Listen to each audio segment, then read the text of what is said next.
Christian response క్రైస్తవ స్పందన episode number 59. ఇతమత నిర్వహించే ఈ ప్రశ్నోత్తరాల లైవ్ కార్యక్రమాన్ని యూట్యూబ్ ద్వారాను అలాగే జూమ్ మాధ్యమం ద్వారా వీక్షిస్తున్న వీక్షకులందరికీ యేసుప్రభు వారి శ్రేష్టమైన నామములో శుభం.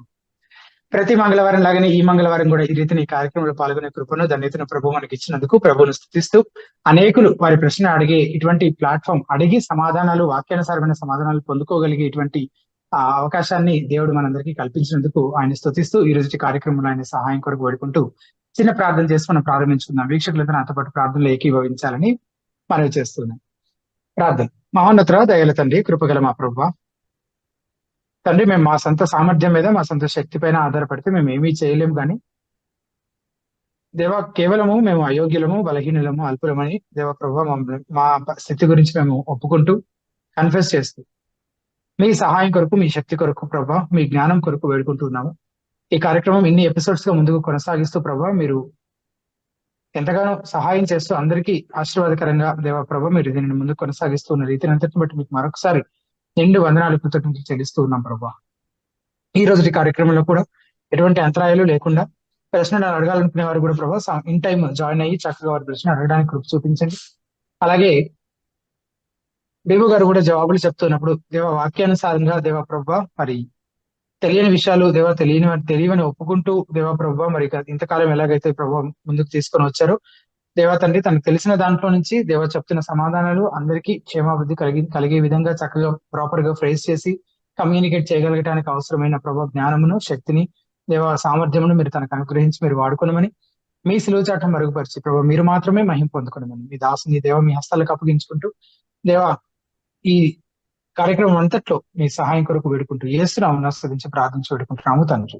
ఆమేన్. పివి గారు గుడ్ ఈవినింగ్. గుడ్ ఈవినింగ్ ప్రదేశం. ప్రభుని యేసుక్రీస్తునామములో వీక్షకులందరికీ వందనాలు. ప్రతి వారం లాగానే ఈ వారం కూడా కొన్ని క్విక్ ఇన్స్ట్రక్షన్స్ తోటి మనం ప్రారంభించుకుందాము. ముందుగా ప్రశ్న అడగాలనుకునేవారు ఏం చేయాలి? ప్రశ్న అడగాలనుకునేవారు ఒకవేళ మీరు యూట్యూబ్ లో ఈ లైవ్ కార్యక్రమాన్ని వీక్షిస్తున్నట్లయితే యూట్యూబ్ లోనే పక్కనే లైవ్ చాట్ ఉంటుంది. ఆ లైవ్ చాట్ లో మీ క్వశ్చన్ టైప్ చేసి పోస్ట్ చేయొచ్చు. లేదు బిబు గారిని నేరుగా మీ ప్రశ్న అడగాలి అని అనుకుంటే జూమ్ కి సంబంధించిన యూజర్ ఐడి, పాస్వర్డ్ లింక్ అదే లైవ్ చాట్ లో పిన్ చేసి ఉంచడం జరిగింది. వాటి ద్వారా మీరు జూమ్ లో జాయిన్ అయ్యి బిబు గారిని నేరుగా మీ ప్రశ్న అడగచ్చు. అసలు లైవ్ చాటే కనిపించట్లేదు అని ఒకవేళ మీరు అంటున్నట్లయితే అప్పుడు మీరు హితబోధ యూట్యూబ్ ఛానల్ ని సబ్స్క్రైబ్ చేసుకొని ఉండకపోవచ్చు. సో ముందుగా మీరు యూట్యూబ్ లో సర్చ్ బాక్స్ లో హితబోధ అని టైప్ చేస్తే హితబోధ యూట్యూబ్ ఛానల్ కనిపిస్తుంది. దాన్ని సబ్స్క్రైబ్ చేసుకొని బెల్ ఐకాన్ ప్రెస్ చేయండి. అప్పుడు మీకు లైవ్ చాట్ కి యాక్సెస్ వస్తుంది. అందులో క్వశ్చన్ టైప్ చేసి పోస్ట్ చేయొచ్చు, లేదా జూమ్ లింక్ ద్వారా జూమ్ లో జాయిన్ అయ్యి బిబు గారిని నేరుగా మీ ప్రశ్న అడగచ్చు. ఒక జూమ్ పార్టిసిపెంట్ కి అలాగే ఒక లైవ్ చాట్ నుంచి ఒక యూజర్ ఐడికి ఒక ప్రశ్నకు మాత్రమే అవకాశం ఇవ్వడం జరుగుతుందని జ్ఞాపకం ఉంచుకోండి. లైవ్ చాట్ లో ఇంకా ఎక్కువ క్వశ్చన్స్ పోస్ట్ చేసినా అవి ముందుగా ఒక్కొక్క యూజర్ ఐడికి ఒక్కొక్క క్వశ్చన్ తీసుకున్న తర్వాతే చివరిలో తీసుకోవడం జరుగుతుంది. జూమ్ పార్టిసిపెంట్స్ కూడా ముందుగా ఒకే ప్రశ్న, చివరిలో సమయం ఉంటే ఇంకో ప్రశ్న అడగడానికి అవకాశం ఇవ్వడం జరుగుతుంది. మీ ప్రశ్నలు సూటిగా క్రిస్ప్ గా ఉండేలాగా చూసుకోండి. స్ట్రైట్ గా సూటిగా ప్రశ్న అడిగే ప్రయత్నం చేయండి. ఇంకేదైనా వివరాలు కావాలంటే విభు గారు అడిగి తెలుసుకుంటారు. మీ క్వశ్చన్ పూర్తి స్థాయిలో ఆన్సర్ చేయబడకపోతే ఇంకొక ఫాలో అప్ క్వశ్చన్, అదే అంశానికి సంబంధించి ఇంకొక ఫాలో అప్ క్వశ్చన్ అడిగే అవకాశం ఉంటుంది. అండ్ మీరు ఏ క్రమంలో అయితే లైవ్ చాట్ లో క్వశ్చన్స్ పోస్ట్ చేస్తున్నారో, ఏ క్రమంలో జూమ్ లో జాయిన్ అవుతున్నారో ఆ క్రమంలోనే మీకు అవకాశం ఇవ్వడం జరుగుతుంది. కావున మీ వంతు వచ్చేంత వరకు మీరు వెయిట్ చేయాల్సి ఉంటుంది. సో దయచేసి ఈ విషయాలు గమనించండి. జూమ్ పార్టిసిపెంట్స్ కి ముఖ్యంగా చేస్తున్నటువంటి మనవి ఏంటంటే, మీరు ప్రశ్న అడగడం, బిబు గారు జవాబు చెప్పడం పూర్తి అయిపోతే జూమ్ నుంచి లీవ్ అయిపోయి యూట్యూబ్ లైవ్ లో ఈ కార్యక్రమాన్ని వీక్షించే ప్రయత్నం చేయాలని మనవి చేస్తున్నాం. మీరు జూమ్ లోనే ఉన్నారంటే ప్రశ్న అడగడం కోసం ఉన్నారని మేము భావిస్తాం. ఆ కన్ఫ్యూజన్ అవాయిడ్ చేయడం కోసం ఈ రీతిని మాకు సహకరించాలని మనవి చేస్తూ ఈ రోజుకి కార్యక్రమాన్ని మనం ప్రారంభించుకుందాం. ముందుగా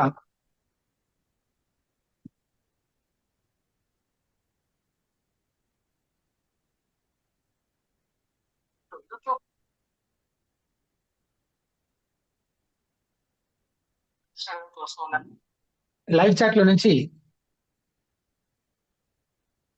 నుంచి ఒక ప్రశ్న తీసుకుంటా ఉన్నాను. చర్య అనే ఐడియా నుంచి అడిగినటువంటి ప్రశ్న, క్రైస్తవుడు అప్పు చేయకూడదు, చేస్తే అది పాపము అని కొందరు అంటున్నారు. ఉదాహరణకు ఒక సేవకుడు అప్పు చేసి అది తీర్చే సామర్థ్యం ఉన్నప్పుడు అప్పు చేసి చర్చి కట్టకూడదా తెలియజేయండి. అది ఈ ప్రశ్న. మేము ఒకటిగా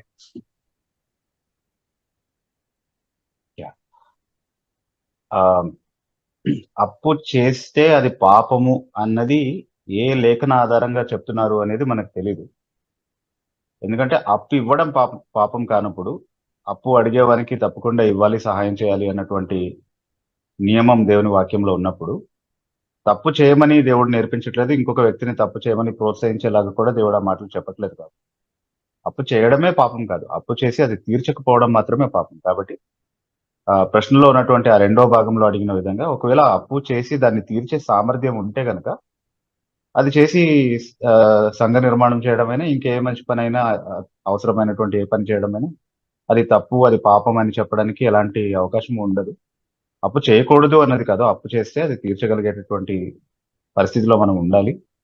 అది తీర్చలేకపోవడం మాత్రమే తప్పు అవుతుంది తప్ప అప్పు చేయడమే పాపం అనడానికి లేఖనాధారం ఏమీ లేదు నాకు తెలిసినంత వరకు.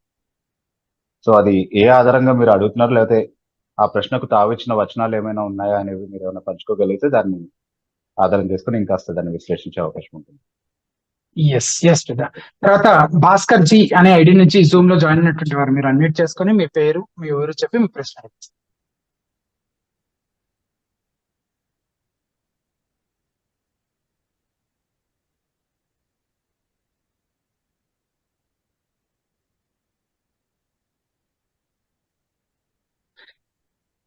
ఎస్, ఒక బహుశా అందుబాటులో లేనట్టున్నారు. జోలెన్ అనే ఐడి నుంచి జాయిన్ అయినటువంటి వారు మీరు అన్మ్యూట్ చేసుకొని మీ పేరు మీ ఊరు చెప్పి మీ ప్రశ్న అడగండి.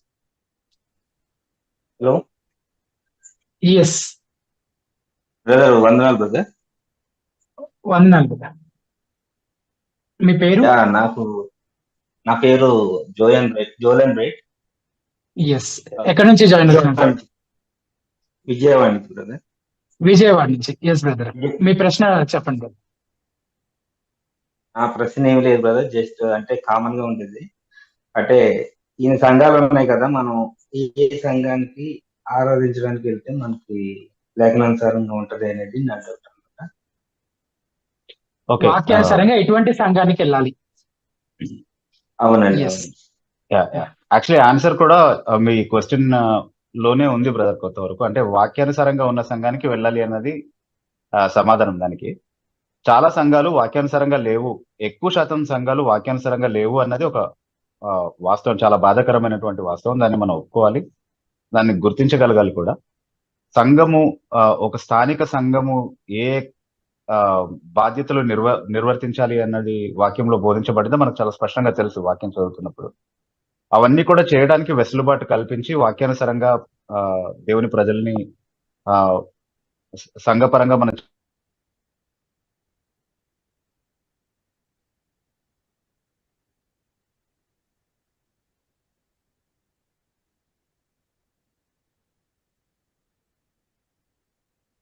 బిబు గారు, మీ ఆడియో మ్యూట్ అయ్యిందండి. బిబు గారు,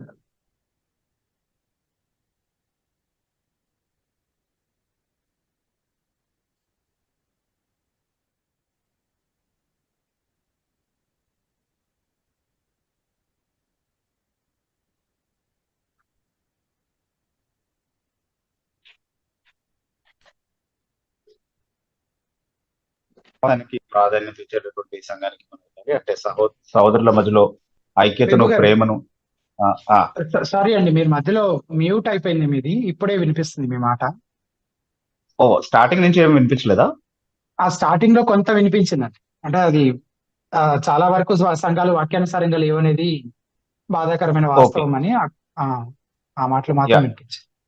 రైట్. అయితే నేను ఏం చెప్తున్నానంటే, మనం వాక్యానుసారమైనటువంటి ఒక సంఘాన్ని గుర్తించాలంటే ముందు వాక్య అవగాహన మనకు ఉండాలి. అసలు సంఘం గురించి బైబిల్ ఏం చెప్తుంది, సంఘానికి బైబిల్ ఇచ్చేటటువంటి నిర్వచనం ఏంటి, అందులో సంఘ సభ్యులుగా ఉన్నటువంటి వాళ్ళు ఎలాంటి బాధ్యతలు నిర్వర్తించాలని బైబిల్ బోధిస్తుంది. అలాంటివి చేయగలిగేటటువంటి వెసులుబాటుని, వాతావరణాన్ని కల్పించేటటువంటి సహవాసానికే నేను వెళ్తున్నానా లేదు చాలా జాగ్రత్తగా చూసుకోవాలి. అపోస్తలీయ బోధ, సహవాసము, తర్వాత రొట్టె విరుచుట, ప్రార్థన, ఇలాంటి కొన్ని విషయాలు, అంటే మన సంఘంగానే చేయగలిగేటటువంటి కొన్ని విషయాలు ప్రత్యేకంగా చెప్పబడినాయి.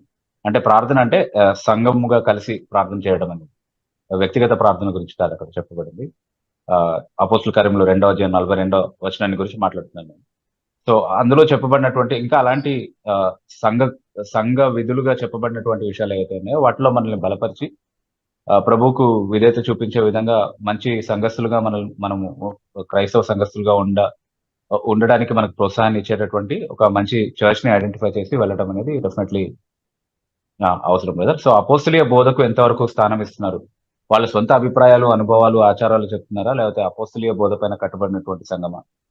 తర్వాత సహవాసం అన్నప్పుడు క్రైస్తవ ప్రేమ, సహోదరుల మధ్యలో ఉండాల్సినటువంటి ప్రేమ, ఐక్యత, ఇవన్నీ కూడా కల్టివేట్ చేయగలిగేటటువంటి ఒక వాతావరణాన్ని వాళ్ళు ప్రొవైడ్ చేస్తున్నారా లేదా? రొట్టె విరుచడం అన్నప్పుడు కేవలం ఒక ఆచారంగా రొట్టె విరచడం మాత్రమే కాకుండా దాని వెనకాల ఉన్నటువంటి క్రీస్తుకు సాక్షులుగా మనం ఉండాలి, ఆయన మరణాన్ని ప్రచురించే వారిగా మనం ఉండాలి అన్నటువంటి సౌవార్థిక కోణాన్ని కూడా ఎత్తి పట్టుకునేటటువంటి ఒక సంఘంలో మనం ఉన్నాం. కలిసి ప్రార్థన చేసేటటువంటి విషయానికి ప్రాధాన్యత ఇచ్చేటటువంటి సంఘంలో మనం ఉన్నాం. ఇట్లాంటి విషయాలన్నీ కూడా చాలా జాగ్రత్తగా చూసుకుని అపోస్తలీయ బోధ అన్న ఒక్క మాటలోనే దాదాపుగా అన్ని కవర్ అయిపోయాయి. ఎందుకంటే మనం సూచించాల్సిన విషయాలు, మనం ఆచరించాల్సిన విషయాలన్నీ కూడా అపోస్తలీయ బోధలో వ్యక్తపరచబడ్డాయి.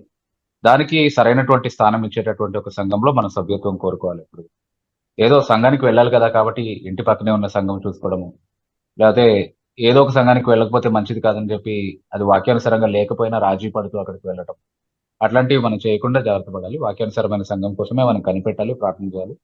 అక్కడే సహవాసంలో మనం కొనసాగేటట్టుగా జాగ్రత్త పడాలి. Good question brother. మీ క్వశ్చన్ ఆన్సర్ చేయబడింది కదా బ్రదర్? ఆన్సర్ చేయబడింది బ్రదర్. ఇంకొక చిన్న ఒకే ఒక క్వశ్చన్ బ్రదర్, అంటే రిలేటెడ్ టాపిక్ చేయగలరు? రిలేటెడ్ అంటే నేను కన్ఫ్యూజన్ లో ఉన్నాను. నేను యాక్చువల్ గా చర్చ్ ఆఫ్ క్రైస్ట్ కి వెళ్ళేవాడిని. అయితే నేను హైదరాబాద్ లోనే ఉండేవాడు. యాక్చువల్ గా స్టేట్ డివైడ్ అయిన తర్వాత విజయవాడ వచ్చేసాం అనమాట. ఇక్కడికి వచ్చిన తర్వాత అంటే నేను చర్చ్ ఆఫ్ క్రైస్ట్ లో కూడా కొంత బోధ అనేది నాకు వేరే రకంగా అనిపించేది. ఆ తర్వాత ఇక్కడికి వచ్చిన తర్వాత, విజయవాడ వచ్చిన తర్వాత మా మిసెస్ ఇక్కడికి వెళ్ళడం మొదలెట్టింది. ఓఫీర్ అక్కడికి వెళ్ళడం మొదలెట్టింది అనమాట. అక్కడే నా పరిస్థితి ఏమైందంటే డైరెక్ట్ గా కన్నం నుంచి పొయ్యిలో పడ్డట్టు అయిపోయింది అనమాట. అంటే నాకు ఇంకా కన్ఫ్యూజన్ ఎక్కువైపోయింది దానివల్ల. అంటే మీరేమన్నా బెటర్ అని రిఫర్ చేయగలరా? బ్రదర్, యాక్చువల్లీ మీరు ఇప్పుడు ప్రస్తావించిన రెండు పేర్లు కూడా, చర్చ్ ఆఫ్ క్రైస్ట్ అనేది కేవలం పేరుకు మాత్రమే అది చర్చ్ ఆఫ్ క్రైస్ట్, కానీ వాస్తవానికి అది చర్చ్ కూడా కాదు, అదొక కల్ట్ యాక్చువల్లీ. అంటే అదొక అవాంతర శాఖ, అంటే బైబిల్లో లేనటువంటి సిద్ధాంతాలని బోధించేటటువంటి ఒక అవాంతర శాఖ, ప్రమాదకరమైనటువంటి ఒక శాఖ అని చెప్పడంలో ఎలాంటి రెండో అభిప్రాయము లేదు. సో చర్చ్ ఆఫ్ క్రైస్ట్ కి సంబంధించినటువంటి కొన్ని దుర్బోధలు మీకు తెలియపరిచేటటువంటి ఆర్టికల్స్ అవి మీకు పోస్ట్ చేస్తాం బ్రదర్ లైవ్ చాట్ లో, ఒకసారి మీరు అది చదవండి. అది కాకుండా చదివారు కదా, సో మీకు ఐడియా ఉంది కదా. అలాగే ఓఫిర్ కి సంబంధించినటువంటి చాలా వీడియోస్ మేము చేసి ఆయన ఎక్స్పోజ్ చేయడం జరిగింది. సో ఓఫిర్ కి సంబంధించినటువంటి సంఘం కూడా చాలా ప్రమాదకరమైనది కదా, అది వాక్యానుసారమైనటువంటి సంఘం ఎంత మాత్రము కాదు.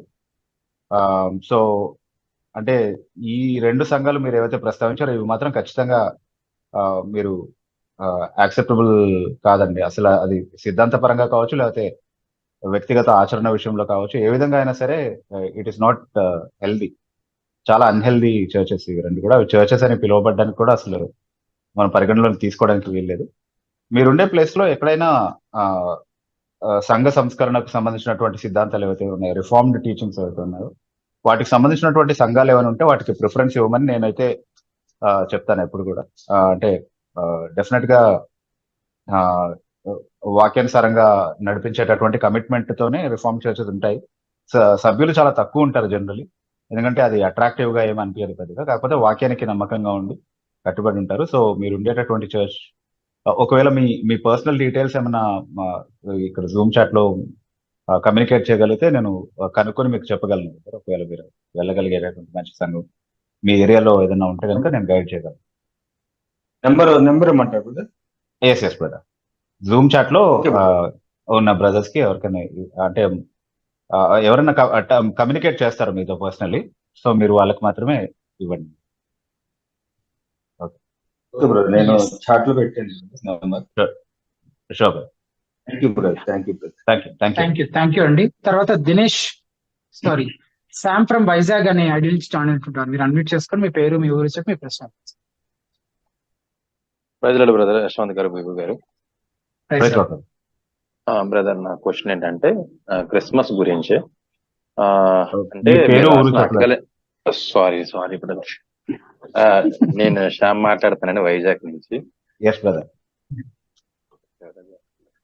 ఆ, నా క్వశ్చన్ ఏంటంటే బ్రదర్, క్రిస్మస్ గురించి అనమాట. మనం రాసుకున్న వ్యాసంలో అన్ని చదివాను. ఓకే. ఇప్పుడు ఏంటంటే కొంతమంది ఏమంటున్నారంటే ఆ లోకసువార్త 2వ అధ్యాయంలో కైసర్ ఆగుస్తు ఆజ్ఞ ఇచ్చాడు కదా ప్రజా సంఖ్య రాయమని. అప్పుడు మరియా యేసేపులు కూడా రాయించడానికి వెళ్ళారు కదా. ఆ రాసిన ఆ నోట్స్ అనేవి, ఆ పత్రాలు అనేవి ఈ సిరియా అధిపతి అయిన కురేనియా ఆ ప్యాలెస్ లో దొరికినాయి.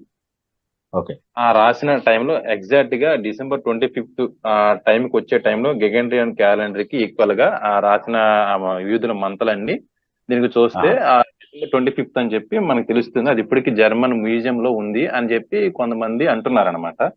అది ఎంతవరకు వాస్తవం అని నా డౌట్ అండి. అలాగే ఈ 25th దగ్గర నుంచి సున్నత చేయబడింది దేవుడు 8 రోజులు కాబట్టి అక్కడ నుంచి కౌంట్ చేసుకుంటే 8 days కి January 1st అనేది వస్తుంది. కాబట్టి ఆ విధంగానే ఈ క్యాలెండర్ కూడా అది తయారు చేశారు అన్నట్టుగా, అదే మనకి ఎస్టాబ్లిష్ చేశారు అన్నట్టుగా చెప్తున్నారు. ఇది ఎంతవరకు వాస్తవం కోసం అడుగుతున్నాను. యా, అంటే బ్రదర్ యాక్చువల్లీ మ్యూజియం లో ఉన్న డాక్యుమెంట్స్ ఏంటో, వాటిలో ఉన్నటువంటి వివరాలు ఏంటో కొంచెం పబ్లిక్ లో పెడితే, అంటే మనం వెరిఫై చేయగలిగేటటువంటి విధంగా అది ఏమైనా డీటెయిల్ గా డాక్యుమెంటేషన్ ఏమైనా పెడితే మనం వెరిఫై చేసుకోవడానికి అవకాశం ఉంటుంది.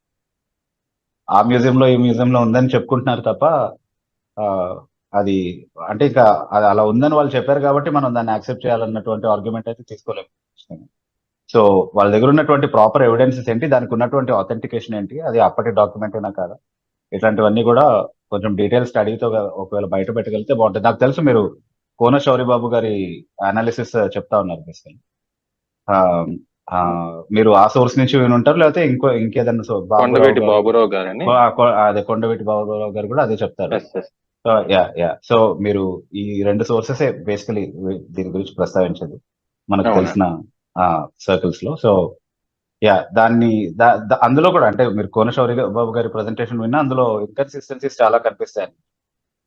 అంటే ఇప్పుడు నేను విని చాలా రోజులు అవుతుంది అది. సో ఇప్పుడు వెంటనే నాకు జ్ఞాపకం లేదు, కానీ అప్పట్లో ఒక చిన్న రైటప్ కూడా రాసి ఒక చిన్న ప్రెజెంటేషన్ కూడా చేసామన్నమాట దాని మీద. సో అది చాలా ఇన్కన్సిస్టెంట్ గా ఉంది, యాక్సెప్టబుల్ గా లేదు, యాక్చువల్లీ లాజికలీ కన్సిస్టెంట్ గా లేదు అనుకుంటున్న విషయాలు. తర్వాత January 1st కి అదేంటి 8 days తర్వాత సున్నతి చేశారు కాబట్టి దాన్ని 25th December నుంచి ఎందుకు కౌంట్ చేస్తున్నారు అనే క్వశ్చన్ మనం అడగాలి. 8 days ని 25th December నుంచే ఎందుకు కౌంట్ చేయాలి? అప్పుడు నామకరణం చేసి అప్పుడు పేరు పెడతారు కదా, అప్పుడు అది లిఖితం అవుతుంది కదా. అంటే అది January 1st రోజు పుట్టారు, తర్వాత January 8th రోజు నామకరణం చేశారని ఎందుకు అనుకోకూడదు? అలా కూడా అనుకోవచ్చు కదా. ఇంకా ఏదైనా డేట్ తీసుకోవచ్చు కదా దాని ప్లేస్ లో. అంటే మనకి 25th కావాలి కాబట్టి 25th రోజునే పుట్టారు, తర్వాత 1st Januaryకి పేరు పెట్టారని మనం అనుకుంటున్నాం బేసికలీ. కానీ ఆ డేట్ ప్లేస్ లో ఇంకే డేట్ అయినా పెట్టచ్చు కదా. సో అది ఒక బేస్లెస్ ఆర్గ్యుమెంట్ అవుతుందండి. అంటే ఇంకో డౌట్ ఏంటంటే చెప్పండి సార్. మీరు చెప్పండి క్వశ్చన్ అది. మనం ప్రొటెస్టెంట్లు గానీ చెప్పుకుంటున్న అందరూ ఎక్కువగా 90% మెంబర్స్ అందరూ ఈ 25th రాగానే అందరూ ఇలా సెలబ్రేట్ చేసుకుంటున్నారు. అది అంటే ఏ విధంగా, కొంతమంది వాక్యానుసారంగా అది లేకపోయినా కొంతమంది దేవుని స్తుతిస్తున్నాం అన్నట్టుగానే చేస్తున్నారు. అసలు ఇలా చేయడం అంటే వాక్యంలో లేదు, అపోస్తుల సాంప్రదాయంలో కూడా అది లేదు అని తెలిసినా కూడా అలా చేయడం వల్ల మనం ఏమైనా వ్యతిరేకత దేవునికి చూపిస్తున్నామంటారా, లేకపోతే దీన్ని ఎలాగా చేయాలి? సో యాక్చువల్లీ ఈ పండుగ మీద ఉన్నటువంటి అభ్యంతరం అదే బ్రదర్. యాక్చువల్గా అంటే వాక్యంలో ఎక్కడా లేనప్పుడు ఏ అధికారంతో ఏ ప్రమాణాన్ని బట్టి ఈ దినాన్ని సంఘం మీద రుద్దే ప్రయత్నం చేస్తున్నారు. ఎందుకంటే యేసుక్రీస్తు ప్రభు తన బోధలో చాలా స్పష్టంగా ప్రభు దినాన ఆయన్ని మనం జ్ఞాపకం చేసుకోవాలి, ప్రభు బల్ల ఆచరించడం ద్వారా ఆ ఆచారంలో మనం ఆయన్ని జ్ఞాపకం చేసుకోవాలన్నటువంటి ఒక విధానాన్ని మనకి ప్రభువే స్వయంగా నేర్పించాడు. సో ఇప్పుడు దానికి ప్రత్యామ్నాయంగా ఇంకొకటి పెడుతున్నాం, లేదా దానికి అదనంగా ఇంకొకటి పెడుతున్నాము అని అంటే దాని అర్థం ఏంటి అంటే ప్రభు చెప్పింది సరిపోలేదా ఆయన్ని జ్ఞాపకం చేసుకోవడానికి? మనం ఆయన కంటే బాగా ఆయన్ని జ్ఞాపకం చేసుకోగలిగేటటువంటి ఒక వ్యవస్థను తయారు చేయగలిగామా? అలా అనిపిస్తుంది కదా. ఎందుకంటే సంవత్సరం అంతా యేసుక్రీస్తు ప్రభుని పట్టించుకున్నటువంటి వాళ్ళు కూడా క్రిస్మస్ అనగానే బాగా ఎక్సైట్ అవుతుంది. ఎందుకు? యేసుక్రీస్తు ప్రభు మీద ఉన్నటువంటి ప్రేమను బట్ట. అది ఆ సంవత్సరం అంతా ఏమైపోయింది మరి ఆ ప్రేమ? సో ఇది జస్ట్ అంటే వాళ్ళు చెప్పే రీజన్స్ అన్ని ఆరాధించడానికి, సువార్త చెప్పడానికి, ఇలాంటి కారణాలన్నీ కూడా కేవలం మా పండుగను సమర్థించుకోవడానికే తప్ప ప్రభువుని ఆరాధించడానికి ఆ దినం అవసరం లేదు, సువార్త చెప్పడానికి కూడా ఆ దినం అవసరం లేదు. వాక్యానుసారం కాదన్నదే ప్రధానమైనటువంటి అభ్యంతరం. డేట్ తెలియదు అవన్నీ కూడా సెకండరీ రీజన్స్.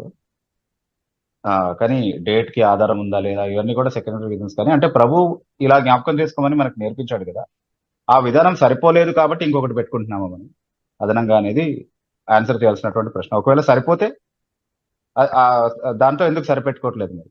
ఎందుకు కొత్త ప్రత్యామ్నాయాల్ని, కొత్త అదనమైనటువంటి విధానాల్ని సంఘం మీద రుద్దే ప్రయత్నం చేస్తున్నారు అన్న ప్రశ్నలు ఆన్సర్ చేయాల్సి ఉంటుంది దీన్ని సమర్థించేవాళ్ళు. సో ఎందుకు క్రిస్మస్ చేయట్లేదు అని మనల్ని అడగడం కాదు, అసలు వాళ్ళు ఎందుకు క్రిస్మస్ చేస్తున్నారు, దానికి వాక్యంలో ఉన్నటువంటి ఆధారం ఏంటి అన్నది వాళ్ళు చూపించాల్సినటువంటి విషయం. మనం అడగాల్సిన ప్రశ్న వాళ్ళు అడుగుతున్నారు. చిన్న ఫాలోఅప్, జస్ట్ ఎస్ఆర్ నోట్ చెప్పండి చాలు. అంటే ఇప్పుడు అభయ తరగతి అనేది జూలై నుంచి జూన్ ఆర్ జూలై స్టార్ట్ అవుతుంది కదా, అది ఎగ్జాక్ట్ గా కరెక్ట్ అని అంటారండి? మన గ్రిగోరియన్ క్యాలెండర్, యూదుల క్యాలెండర్ రెండింటితో సేమ్ అంటారా? అంటే ఇప్పుడు వరకు ఉన్నటువంటి రీసెర్చ్ ని బేస్ చేసుకుని కొంతవరకు బ్రదర్, అంటే ఇయర్ లో 2 సార్లు వస్తుంది అభయ తరగతి. ఏ తరగతి అయినా కూడా, యాజకత్వపు ఏ తరగతి అయినా ఆ సంవత్సరంలో 2 సార్లు వస్తుంది అనమాట అది. సో అంటే యేసు ప్రభు పుట్టిన ప్రాబబుల్ సారీ బాప్తిస్మా యోహాను కన్సెప్షన్ కి సంబంధించినటువంటి ప్రాబబుల్ టైం మాత్రం అదే జూన్ జూలై ఆ టైంకి కోయిన్సైడ్ అయ్యేది. అంటే 2 వస్తాయి అంటున్నారు మరి, అంటే రెండు అంటే ఎవ్రీ 6 మరి అభయ తరగతి కూడా 2 సార్లు వస్తుంది కదా, ఇప్పుడు మళ్ళీ అవకాశం ఉంది కదా? అవునవును, కానీ దాన్ని రూల్ అవుట్ చేయడానికి కొన్ని రీజన్స్ చెప్పాం బ్రదర్. అంటే యేసుక్రీస్తు ప్రభు యొక్క శిలువ మరణ సమయంతో కాన్ఫ్లిక్ట్ వస్తుంది సెకండ్ డేట్ తీసుకుంటే. అది ఆల్రెడీ ఆన్ రికార్డ్ ఉన్నటువంటి విషయం కాబట్టి అలా జరిగి ఉండే అవకాశం లేదు కాబట్టి ఫస్ట్ పాసిబిలిటీ తీసుకుంటాం. దీన్ని ఎక్కడ ఎక్స్ప్లెయిన్ చేశారు ఏమన్నా చెప్పగలరండి మన వెబ్సైట్ లో? అంటే కొంతవరకు సాకులు సమాధానాల్లో ఇది మీరు అంటే చెప్పినట్టు నాకు అనిపించలేదు, చూడలేదు నేను అసలు. బ్రీఫ్ గా మెన్షన్ చేశాను బ్రదర్, ఇంకొకసారి చూడండి, నాకు కూడా గుర్తులేదు, ఒకసారి చూస్తాను. లేకపోతే కనుక దాని మీద డీటెయిల్ గా ఏమైనా రాసి. అంటే ఇప్పుడు యేసు ప్రభు మరణ దినానికి కాన్ఫ్లిక్ట్ వస్తుంది అన్నట్టుగా నేను చదవలేదండి అలా చదవలేదు. ఓకే ఓకే, లేదు. అంటే 2 సార్లు వస్తున్నాయి అంటే ఇప్పుడు మారిపోతున్నాయి కదా, అంటే ఎగ్జాక్ట్ గా మనం సెకండ్ డేట్ తీసుకుంటే ఏమవుతుందంటే నవంబర్ డిసెంబర్ ఆ టైంకి అయిపోతుంది అనమాట ఆయన క్రూసిఫిక్షన్ టైం. అలా అయ్యే అవకాశం లేదు కదా, ఎందుకంటే పస్కా పండుగ సమయానికి రావాలి ఆయన క్రూసిఫిక్షన్ రావాలి. అది ఆ కాన్ఫ్లిక్ట్ వస్తుంది అన్నమాట. అందుకనే సెకండ్ పాసిబిలిటీ తీసుకునే అవకాశం లేదు. ఏదైనా కొంచెం మాకు ఏదైనా కొంచెం క్లారిటీగా ఏదైనా వ్యాసం ఏదైనా. షూర్ నేను అది చూసాను. ఒకవేళ అందులో సఫిషియెంట్ గా మెన్షన్ చేసి ఉండకపోతే అందులోనే మోడిఫై చేయడానికి లేకపోతే సెపరేట్ గా ఏమైనా రాయడానికైనా ప్రయత్నం చేస్తాను. Okay okay, thank you brother, thank you sir. Thank you అండి. తర్వాత దినేష్ కుమార్ అనే ఐడి నుంచి జాయిన్ అయినటువంటి మీరు అన్మ్యూట్ చేసుకొని మీ పేరు, మీ ఊరు చెప్పి మీ ప్రశ్న. Hello, yes brother. Good evening brother, నా పేరు దినేష్ కుమార్, వైజాగ్ నుంచి మాట్లాడుతున్నాను. Good evening brother. బ్రదర్, ఇప్పుడు సంఖ్యాకాండము 28వ అధ్యాయం 7వ వచనంలో దేవుడు మోషేతో మాట్లాడుతూ ఇజ్రాయెల్ వారికి ఇలా ఆజ్ఞాపించు అని చెప్తూ 7వ వచనంలో గొర్రెపిల్లతో అర్పించవలసిన పానార్పణము 30, యెహోవాకు మద్యమును పానార్పణంగా పరిశుద్ధ స్థలములో ఇవ్వవలెను ఉంటుంది. నేను ఇంగ్లీష్ ట్రాన్స్లేషన్ లో కూడా చూసాను, అక్కడ స్ట్రాంగ్ డ్రింక్, స్ట్రాంగ్ వైన్ అని కొన్ని ట్రాన్స్లేషన్స్ ఉన్నాయి biblehub.com లో. అలాగే హిబ్రూ ఇంటర్లీనియర్ లో కూడా సెఖర్ అనే పదం వాడారు. అంటే నిజంగా అక్కడ మద్యమనే ఉందా లేదా ట్రాన్స్లేషన్ మిస్టేక్ జరిగింది? ద్రాక్ష రసం బ్రదర్, యాక్చువల్ గా అంటే అది it can even be fermented maybe. అంటే మనము తాగేటప్పుడు ఉన్న రెస్ట్రిక్షన్ ఏంటి అని అంటే డ్రంకన్నెస్ కి వ్యతిరేకమైనటువంటి రెస్ట్రిక్షన్ ఉంది. అంటే మత్తెక్కే విధంగా తాగడం విషయంలో నిషేధం ఉంది. కానీ అది స్ట్రాంగ్ డ్రింక్ అని చెప్తున్నారు కాబట్టి అది ఒకవేళ ఫర్మెంటెడ్ వైన్ అనుకున్నా సరే, ఇస్రాయెల్లో చాలా సమృద్ధిగా ద్రాక్ష పంట ఉండేది కదా, సో దానివల్ల వాళ్ళు డిఫరెంట్ ఫార్మ్స్ లో దాని వినియోగం ఉండేది. Definitely they used it also as a beverage, not getting intoxicated. So అది పూర్తిగా అంటే అసలు ద్రాక్షారసం వినియోగమే తప్పు, అది పాపం అని లేఖనాలు ఎక్కడ చెప్పట్లేదు. దాన్ని వినియోగించే విధానం పైన మాత్రమే రెగ్యులేషన్స్ ఉన్నాయనేది మనం గమనించాలి. ఈవెన్ ద్రాక్షారసానికి సంబంధించి చాలా మెడికల్ మెడికల్ వాల్యూస్ కూడా ఉన్నాయి అందులో చాలా వరకు. ఔషధ పరంగా కూడా చాలా వినియోగం ఉంది దాన్ని. సో కాబట్టి దాన్ని కంప్లీట్ గా నిషేధించడం అంటే అది నేచర్ లో ఉన్నటువంటి ఒక విషయమే. దాన్ని ఎలా వినియోగించాలన్నది మాత్రమే సరిగ్గా నేర్చుకోవాలి తప్ప దాని వినియోగమే పాపం అని చెప్పడానికి వీలు పడదు. కాబట్టి అది కూడా ఒక దేవుడిచ్చినటువంటి ఆశీర్వాదంలో భాగంగా దేవునికి అది కూడా సమర్పించాలన్నటువంటి ఆజ్ఞ ఇవ్వబడింది. అంటే ద్రాక్షరసంగానే అర్థం చేసుకోవాలంటారా ఆ వచనం? డెఫినెట్లీ ద్రాక్షరసమే. ఓకే బ్రదర్, అవకాశం ఉంటే ఇంకా క్వశ్చన్ అడగచ్చా? షూర్. అడగండి brother. ఏం లేదు, ఇప్పుడు ఆదికాండం 1వ అధ్యాయం 2వ వచనంలో దేవుని ఆత్మ జలములపై అల్లాడుచుందని అంటారు కదా. అవును అవును. దేవుడు మనం ఆత్మస్వరూపి అని అంటాం కాబట్టి, అంటే దేవుడి ఆత్మ అయినప్పుడు మళ్ళీ ఆత్మ దేవుని ఆత్మ అనేది కొంచెం అర్థం చేయడం అర్థం లేదు. చేసుకోవడం. అంటే దేవుని ఆత్మని డిస్టింక్ట్ గా చెప్పబడింది ఎప్పుడు కూడా పరిశుద్ధాత్మ గురించి యాక్చువల్లీ. సో అంటే త్రిత్వంలో ఉన్నటువంటి ముగ్గురు వ్యక్తులుగా, ముగ్గురు సభ్యులుగా ఎవరినైతే మనం గుర్తిస్తా ఉన్నాము లేఖనాల్లో, తండ్రి, కుమారుడు, పరిశుద్ధాత్మ అనేది. సో దేవుని ఆత్మని డిస్టింక్ట్ గా చెప్పబడిన ప్రతి సందర్భంలోనూ అది పరిశుద్ధాత్మ గురించి మాట్లాడుతుంది. సో అక్కడ సృష్టిలో ఈ ముగ్గురి ప్రమేయం ఉన్నట్టుగా చాలా స్పష్టంగా లేఖనాల్లో మనం చూడగలుగుతున్నాం. తండ్రి సృష్టిస్తున్నట్టుగా లేఖనాలు చాలా స్పష్టంగా చెప్తా ఉన్నాయి. ఎఫెసీ పత్రిక 3వ అధ్యాయం 9వ వచనము, లేకపోతే అపోస్తుల కార్యములు 4వ అధ్యాయం 24 నుంచి 27 వరకు ఉన్నటువంటి వాక్య భాగంలో తండ్రి సృష్టికర్త అని తెలుస్తా ఉంది చాలా స్పష్టంగా. అలాగే యేసుక్రీస్తు ప్రభు కూడా సృష్టికర్త అని వాక్యం చెప్తా ఉంది. యోహాను సువార్త 1వ అధ్యాయము 1 నుంచి ఉన్నటువంటి వచనాలు, 1 నుంచి 3 వరకు ఉన్నటువంటి వచనం, కలిగి ఉన్నవేవి ఆయన లేకుండా కలగలేదు అన్నది యేసుక్రీస్తు గురించి చెప్పబడినటువంటి మాట. అట్లాగే పరిశుద్ధాత్మ కూడా సృష్టికర్త అని చాలా స్పష్టంగా చెప్తా ఉంది. సో సృష్టిలో ఆయన ప్రమేయాన్ని చూపించేటటువంటి ఒకనొక వచనం మీరు చూపించారు. అలాంటివి ఇంకా చాలా ఉన్నాయి. ఉదాహరణకి యోబు గ్రంథం 33:4లో యెహోవా ఆత్మ నన్ను సృజించను అన్నటువంటి మాట చదువుతున్నాను. సో అలా ఆయన్ని సృష్టికర్తగా చూపించేటటువంటి లేదా సృష్టిలో ఆయన ప్రమేయాన్ని, ఆయన పాత్రని వివరించేటటువంటి చాలా వచనాలు ఉన్నాయండి. సో డిస్టింక్ట్ గా అది పరిశుధాత్మ గురించే మాట్లాడుతుంది అనేది. Okay, thank you brother. తర్వాత అరుణ్ అనే ఐడి నుంచి జాయిన్ అయినటువంటి వారు మీరు అన్మ్యూట్ చేసుకుని మీ పేరు, మీ ఊరు చెప్పి మీ ప్రశ్న అడగండి. ప్రజలాడ్ బీబీ గారు, నా పేరు అరుణ్. I'm from Tanuku. నా డౌట్ ఏంటంటే, మనం జీసస్ బోర్న్ ని 3 to 6 AD బిట్వీన్ అని చెప్తా ఉంటాం. అది డెత్ వచ్చేసరికి 33 AD అని మనం చెప్తా ఉంటాం. ఓకే. సో మనం ఇది క్యాలిక్యులేట్ చేస్తే జీసస్ యేసుప్రభు 33.5 years పరిచర్య చేశారని మనం చెప్తా ఉంటాం. సో దీన్ని మనం ఎట్లా క్యాలిక్యులేట్ చేసి చెప్పాలి అనేది నా ప్రశ్న. బ్రదర్, యాక్చువల్ గా 4 BC నుంచి ఉన్నటువంటి ఆ టైం నుంచి కూడా స్పెక్యులేషన్స్ ఉన్నాయి అనమాట Jesus birth. It could be even 4 BC actually. Okay. So అంటే 6 BC అని కూడా చదివినట్లు గుర్తు.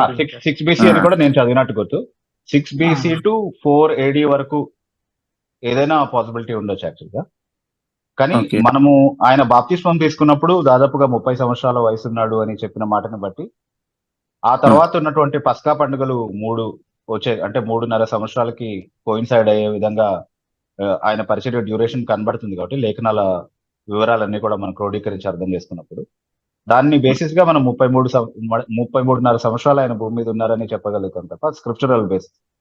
కానీ ఎగ్జాక్ట్ గా 30 సంవత్సరాలు అంటే ఆయన వయసు ఏ ఇయర్ హిస్టరీలో మనం ప్లేస్ చేయాలి అన్న విషయాల్లో భేదాభిప్రాయాలు ఉన్నాయన్నమాట. కానీ మోస్ట్ అగ్రియబుల్ డేట్ కి అరైవ్ అయ్యేటటువంటి అవకాశం ఉంది. There is some way in which it is done. Actually నాకు కంప్లీట్ డేటా ఇప్పుడు మైండ్ లో లేదు. But there is a way in which they try to clarify that. అంటే 4 BCఏ మోస్ట్ అగ్రియబుల్ డేట్ అని చెప్తారు నాకు గుర్తున్నంత వరకు. ఆయన డెత్ 29 AD లో జరిగి ఉండాలి అన్నది ఒక ఎక్కువగా యాక్సెప్టెడ్ డేట్ అనమాట.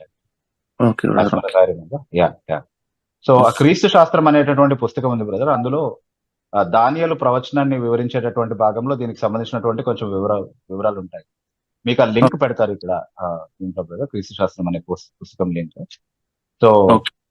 దానియేలు ప్రవచనము అదే 9వ అధ్యాయం, దానియేలు 9వ అధ్యాయము 24 నుంచి ఉన్నటువంటి ఆ ప్రవచనం, దాని వివరాలు చెప్పేటప్పుడు ఇది కూడా క్యాల్కులేట్ చేశారు అనమాట. అక్కడ ఇయర్స్ క్యాల్కులేషన్ చాలా వస్తుంది కదా, సో ఈ క్యాల్కులేషన్ కూడా చెప్పారు. అక్కడ ఆ డీటెయిల్స్ కనిపిస్తాయి మీకు, but I don't recollect it, అంటే ఇప్పుడు మైండ్ లో నుంచి ప్రొడ్యూస్ చేసే పొజిషన్ లో లేదు. Okay brother. ఓకే. మీరు చూడొచ్చు. Okay brother, thank you brother. తర్వాత కాజా అనే ఐడి నుంచి జాయిన్ అయినటువంటి మీరు అన్మ్యూట్ చేసుకుని మీ పేరు మీ ఊరు చెప్పి మీ ప్రశ్న అడగండి.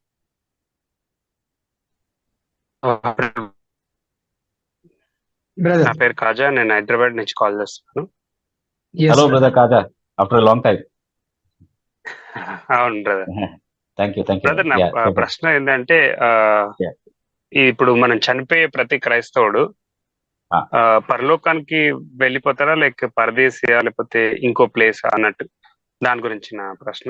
మనందరికి తెలిసిన ప్రకారంగా ఇంకా వేచి ఉంది అని ఒక కొరింథీయులకు రాసిన పత్రికలో ఉంటది కదా, అది రెఫరెన్స్ ఏమైనా చెప్పగలరు కదా కొరింథీ పత్రిక?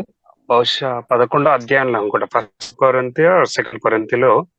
యాక్చువల్ ఎగ్జాక్ట్ నా దగ్గర బైబుల్ లేదు, నేను ఒక దగ్గర చదివి ఉన్నాను.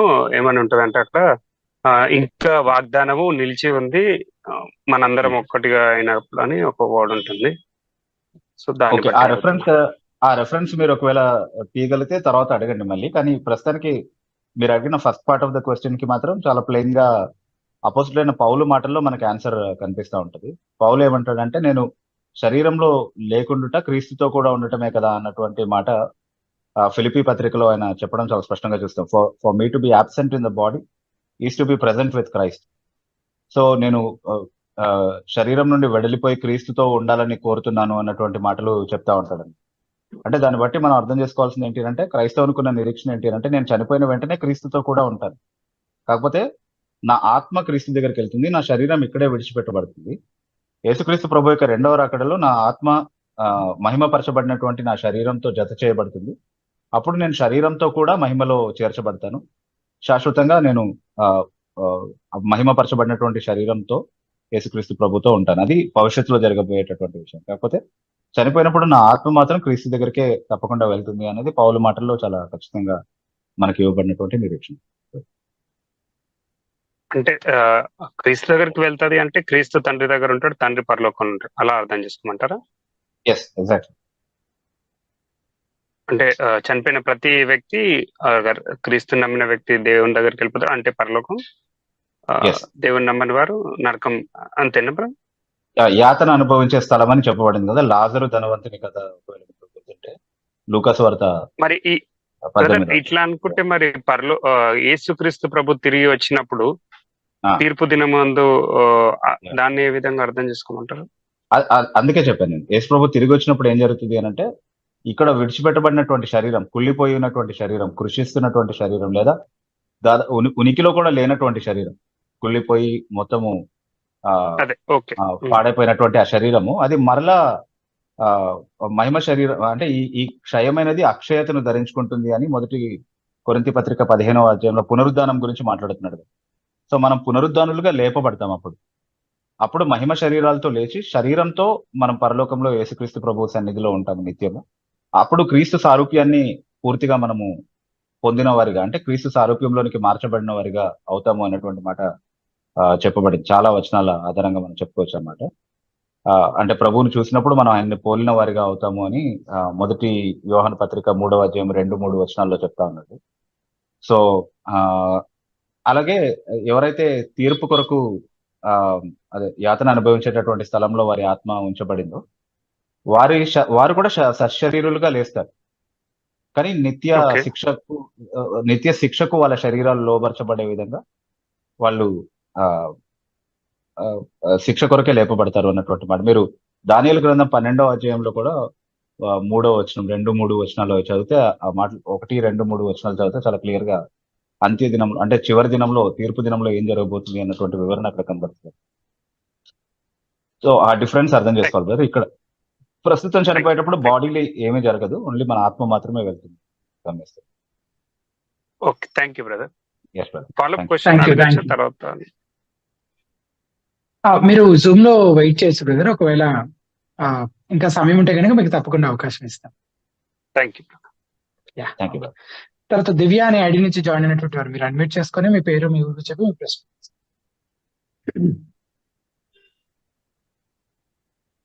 గుడ్ ఈవినింగ్ అన్న. Good evening sir. నా పేరు దివ్య, హైదరాబాద్ నుంచి మాట్లాడుతున్నాను అన్న. ఇది Yes, sir. జెనిసిస్ చాప్టర్ 18 లో అబ్రహాం కు ముగ్గురు వ్యక్తులు వచ్చి మాట్లాడతారు కదన్నా, సొదొమ గొమొర అది Yes, నాశనం yes. చేసేటప్పుడు. అయితే అక్కడ యెహోవా అని తెలుగు బైబిల్లో ఉంటది, ఇక్కడ కూడా లార్డ్ అని ఉంటది. At the Yes. Same time మళ్ళీ అంటే హీబ్రూ చాప్టర్ 13 లో కొంతమంది తెలియకనే దేవదూతలను అంటే వాళ్ళు పరిచారం చేశారు అన్నట్టు కూడా ఉంటది కదన్నా అవును, హీబ్రూస్ 13 లో. అవును. అయితే ఇక్కడ అబ్రహాము ఎవరితోనైతే మాట్లాడినాడో మ్మ్. వాళ్ళు ఎవరు దేవుడు అంటే ఒక అతను ఖచ్చితంగా దేవుడు లాగానే ఆయన అది Yeah. ఆయన చెప్తూ ఉంటాడు కదా. ఆయన కూడా యెహోవా ఆ, గానే అబ్రహాంతో సంభాషించడం ఏంటి వైరుధ్యం అని చెప్పడానికి ఏం లేదు. కాదన్న, ఇది ఏమంటున్నారంటే ఆ. చర్చ్ ఆఫ్ క్రైస్ట్ వీళ్ళు ఉన్నారు కదన్న, క్రీస్తు సంఘం అవును, వాళ్ళు. అవును. అయితే ఇక్కడ మనిషి దేవుడు అవ్వడు, దేవుడు మనిషి అవ్వలేడు. మ్మ్. అయితే ఇక్కడ దేవుడు ఎలా మనిషి రూపంలో వచ్చి వాళ్ళతో భోజనం కూడా చేశాడు కదా అబ్రహాంతోను, అయినా అసలు దేవుడు అనేది మనిషి రూపంలో రాడు మ్మ్. అన్నట్టుగా వాళ్ళు చెప్తున్నారన్న. అది దేవుడు ఓకే, మరి కాదు. ఎందుకంటే మోసే ఓకే, మరి ఎవరంట యెహోవా అని పిలువబడినటువంటి ఆ వ్యక్తి ఎవరంట? యెహోవా కాదు, ఏంజిల్స్ అనేసి చెప్తున్నారు అని చెప్పి అంటే ఇంకొక ఎగ్జాంపుల్ మ్మ్. చెప్పండి. ఇంకొక ఎగ్జాంపుల్ ఏం చెప్తున్నారంటన్నా, యాక్ట్ చాప్టర్ 7:30-36 మధ్యలో అది ఉంది కదన్నా, మోషే మ్మ్. బర్నింగ్ బుష్ లో ఆయన ప్రత్యక్షమైనప్పుడు మ్మ్. ఏంజిల్ ఆఫ్ గాడ్ అని అక్కడ మెన్షన్ చేశారు కదా. అవును, యెహోవా వాక్కు అని ఉంది కానీ కనిపించడం మ్మ్. అయితే ఏంజిల్ ఆఫ్ గాడ్ అని అపియర్డ్ అని ఉంటది కదన్న. అవును, అదే సేమ్ టైం ఎక్సోడస్ 3:2 లో కూడా సేమ్ అదే మోషేతో సంభాషణ బర్నింగ్ బుష్ దగ్గర జరుగుతుంది అవును, కదా. అయితే అవును. యాక్ట్ చాప్టర్ లో 7 లో అపోస్తలులు మ్మ్. దేవుడు మాట్లాడాడని చెప్పలే కదా, దేవదూతనే మ్మ్. మాట్లాడిందని చెప్పారు కదా. మ్మ్.